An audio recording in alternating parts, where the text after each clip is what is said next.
Okay, I'm just going to show you how to delete a mobile from the Bluetooth audio system in this Ford Galaxy.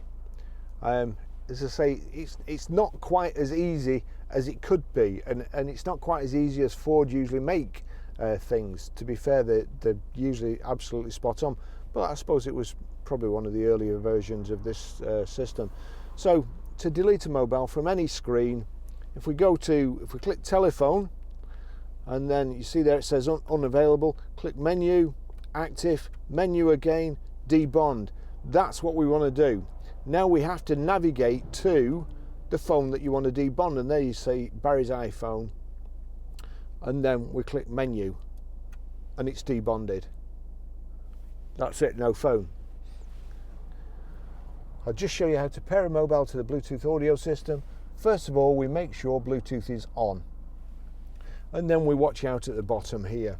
Normally it will just come up because that's picking my camera up. If you go into menu, you see there BT on. Now if you were to knock that, it's BT off.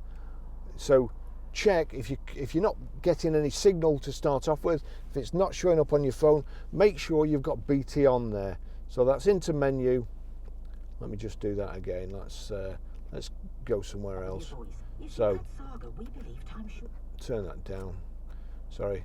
Telephone, no phone, menu, BT on, BT off, BT on. So BT on, that's it. We want BT on. I've probably cocked this up now because if I click on Ford Audio,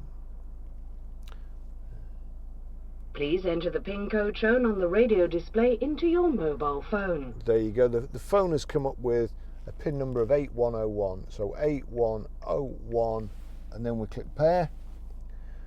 Do you want your contacts and favourites to sync? I don't, but you will, so I'll click don't allow, but you click allow. And let's just see Ford Audio connected. That's it, done. It's as easy as that.